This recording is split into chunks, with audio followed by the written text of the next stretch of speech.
BRS అధినేత కేసీఆర్ రైతు ఉద్యమానికి పిడికిలెత్తారు. రాష్ట్ర రైతాంగానికి బాసటగా నిలిచేందుకు పొలం బాట పట్టారు. రైతుకు బాసటగా నిలిచేందుకు పొలాల బాట పట్టారు. జనగామ, సూర్యాపేట, నల్గొండ జిల్లాల్లో కేసీఆర్ పర్యటిస్తున్నారు.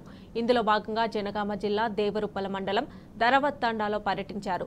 అక్కడ ఎండిపోయిన పంట పొలాలను పరిశీలించారు. పొలాల వద్దే రైతులతో ముఖాముఖి నిర్వహించి సమస్యలు తెలుసుకున్నారు. పంట నష్టంపై రైతులను వివరాలు అడిగి తెలుసుకున్నారు కేసీఆర్. రైతన్నలకు ధైర్యాన్నిచ్చి భరోసా కల్పించారు. ప్రభుత్వాన్ని మేల్కొల్పడమే లక్ష్యంగా కేసీఆర్ పర్యటన సాగుతోంది. సంవత్సరం కింద ఇక్కడ ఈ ఏరియాలో నీళ్లు వద్దనే ఉరి కోసుకుందామంటే నీళ్లు వద్దనేది. ఇప్పుడు 3 నెలల్లో రేవంత్ రెడ్డి ప్రభుత్వం వచ్చింది. ఇప్పుడు కష్టకాలం అయింది. రైతుల గోస బాగా అవుతుంది. నీళ్లు లేక ఇంటిపై చివరి దశకు వచ్చింది. రైతుల మీద దృష్టి పెట్టి కొద్దిగా రైతుల గురించి ఆలోచించు. నువ్వు వాళ్ళను కొనుడు, వీళ్ళని కొనుడు, ఆ గేట్లు ఈ గేట్లు తెరుచుడు కాదు. రైతుల కొరకు నీళ్లు తెచ్చి ఈ నవపేట రిజర్వాయర్ నింపి దేవరుప్పల మండలాన్ని అన్ని విధాలా కాపాడుకో. నువ్వు రైతు వేసిన రాజ్యం ఎద్దేసిన ఎవడో ఎన్నడూ బాగుపడది. రైతులు పంటలు వేసుకున్న తర్వాత పొట్ట దశలో ఉన్నప్పుడు ఇట్లా తాలు దశలో పొట్ట దశలో ఉన్నప్పుడు నీళ్లు రాకపోయేసరికి ఇట్లా తాళ్ళలాగా మారి వాళ్ళు ఎంతో నష్టపోయి బాధలో ఉన్నప్పుడు మా మాజీ ముఖ్యమంత్రి కేసీఆర్ గారు ఈ రోజు వచ్చి రైతుల యొక్క బాధలు తెలుసుకుంటున్నాడంటే మేము రైతులుగా మేము ఎంతో ఆనందపడుతున్నాం. ఎందుకంటే తను వస్తే మాకెంతో కొండంత ధైర్యం.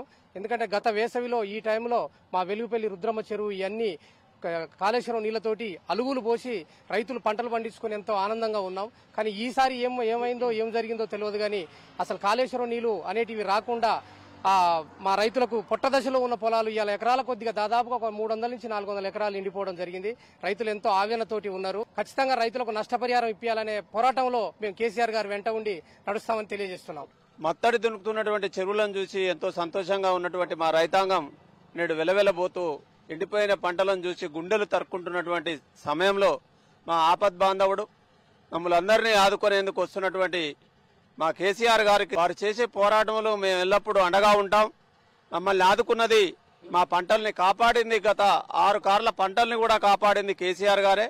వారు లేకపోవడం వల్లనే ఈరోజు మా పంటలు ఎండిపోయి మేము బజార్లో పడే పరిస్థితి వచ్చింది. అధికారంలో ఉన్నటువంటి ముఖ్యమంత్రి కానీ, ఎమ్మెల్యేలు కానీ, మంత్రులు కానీ ఎవ్వరు కూడా మా పంటల్ని పరిశీలించిన పరిస్థితి కానీ, మా బాధల్ని అర్థం చేసుకునే పరిస్థితి కానీ ప్రభుత్వానికి లేదు. రేవంత్ రెడ్డి గారికి తుంగతుర్తి ప్రాంతానికి వచ్చి చూడాలి. ఫస్ట్ మొదలుగా ఇది ఒక పెద్ద కుట్ర.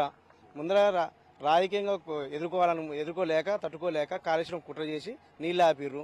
ఆ బదనం కేసీఆర్ గారి మీద మోపాలని చూసిర్రు. ఇంకో విషయం ఏంటంటే ఎకరానికి అంటే క్వింటాకి 500 బోనస్ ఇస్తున్నారు.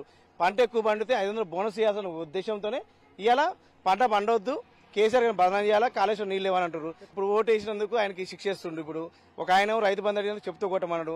ఒక ఆయన కాళేశ్వరం కూలిపోయిందన్నారు. కేసీఆర్ గారు వస్తున్నాను కానీ 20 రోజుల నుంచి లక్షలాది ఎకరాలు ఎండిపోతున్నా కానీ ఈ తుంగతుర్తి ప్రాంతంలో నీళ్ళు. కేసీఆర్ గారు ఎందుకు వస్తారు, ఏం చూస్తాడు కేసీఆర్ ఇక్కడికి వచ్చి? నీళ్లు బాగానే వస్తున్నాయని చెప్తుండు. అయ్యా నీళ్ళు వస్తే అయ్యా ఇక్కడ ఉన్న స్థానిక ఎమ్మెల్యే గారు ఒక్కసారి పొలాలు చూడండి. మా రైతుల దగ్గరకు వస్తే మీకు తెలుస్తుంది. మీరు తిరుమలగిరిలో హైదరాబాద్లో ఉంటే కాదు, నేను కూడా వ్యవసాయం చేసిన అంటున్నావు. వ్యవసాయం చేస్తే నీకు తెలుస్తుంది రైతు బాధ అనేది. ఇప్పుడున్న ప్రభుత్వం ఏదో మాయమాటలు చెప్పి అధికారంలోకి వచ్చింది. ఇక నుంచి మీ ఆటలు జల్లవు. మేము రైతులందరం కూడా ఏకమై మళ్ళీ కేసీఆర్ రావాలని చెప్పి మా కేసీఆర్ని ఒక దేవుళ్లాగా భావిస్తానికి మేమందరం కేసీఆర్ వెంట ఉంటాం. గత 10 సంవత్సరంలో ఏ ఒక్క అడుగు పొలం కూడా ఎండిపోలేదు. ఇప్పుడు మొత్తం పొలాలన్నీ ఎండిపోయినాయి. గత 10 సంవత్సరాల నుంచి ముందు జాగ్రత్తతో కేసీఆర్ ప్రభుత్వం ఏం చేసిందంటే దేవాదుల ప్రాజెక్టు నుంచి మనకు ప్రతి ఒక్క రిజర్వాయర్ నింపేది. నవంబర్లోనే నింపి డిసెంబర్ జనవరిలో మనకు నీళ్లు వదిలిపెట్టేది. రైతుకు కూడా మనకు నీళ్లు సరిపోయేది. ఇప్పుడు ఈ ప్రజెంట్ ఉన్న గవర్నమెంట్ అసలు నీళ్లను పట్టించుకుంటలేదు, ఆ కరెంటును పట్టించుకుంటలేదు. అసలు నీళ్లు రావాలంటే కాలువ తెగిపోయింది. ఆ కాలువను బాగా చేయాలంటే కూడా మా ప్రజెంట్ ఎమ్మెల్యే కూడా దానికి దిక్కు చూడట్లేదు. ఆమె నీళ్లతో కడుపు నింపితే కడుపు నిండుతుంది, కానీ క్షమాపణతో కడుపు నిండుతుందా? అది ఎప్పుడు నిండదు. గత 10 సంవత్సరాల నుంచి ఒక్కరోజు కూడా ఒక చెరువు కానీ కుంట కానీ ఎండిపోకుండా, నడి ఎండాకాలంలో కూడా ఎండిపోకుండా చెరువులు పూర్తిగా నిండి రైతులకు బోరు వాటరు పైకి వచ్చి భూగర్భ జలాలు పైకి వచ్చి రైతులంతా సస్యశాలంగా పండించుకున్నారు. అదే ప్రభుత్వం ఉన్నప్పుడు, అదే కేసీఆర్ ప్రభుత్వం ఉన్నప్పుడు ఏం చేసిందంటే రైతులు ఇంకా సాగు పెంచి విస్తీర్ణం పెంచి ఎక్కువ పంట పండించారు. క్రాప్ కూడా విస్తీర్ణం కూడా మండలంలో పెరిగింది. ఇప్పుడు ఈసారి మాత్రం వచ్చిన 3 నెలల్లోపే అసలు నీళ్లను పట్టించుకోలేదు. ప్రజాప్రతినిధిగా ఉన్న ఎన్నికైన ఎమ్మెల్యే గారు కనీసం ఇక్కడ ప్రాంత రైతులకు ఏ విధంగా నీరు అందియాలి, ఏ విధంగా నీరు అందితే సాగునీరు కొరత తీరుతుందనే ఉద్దేశంతో కనీసం సమీక్ష చేయకుండా, రైతులను పట్టించుకోకుండా అరిగోస పెడుతూ రైతులను ఇబ్బంది పెడుతున్నారు. క్షమాపణ చెప్పుడే కాదు, రైతులకు 25,000 నష్టపరిహారం ప్రతి ఎకరాకు మీరు అందించాలి. ఏదో క్షమాపణ చెప్తే ఊరట లేదు, వాళ్ళకు నష్టపరిహారం కూడా ఇచ్చాలి. ఏదైనా కేసీఆర్ గారు ఉన్నట్టే నీళ్ళు ఇస్తారు, కరెంట్ ఇస్తారని ఇవాళ రైతులు ప్రతి ఒక్కరు ఒక్కొక్క రైతు 3-4 ఎకరాలు పెట్టుకోవడం జరిగింది. ఒక్కొక్క రైతు ఒక్కొక్క 1,50,000 రూపాయలు పెట్టుబడి పెట్టి ఈ రోజు వాళ్ళు గోసపడే పరిస్థితికి వచ్చింది. మొత్తం పూర్తిగా ఎండిపోయిన పరిస్థితి ఉన్నది.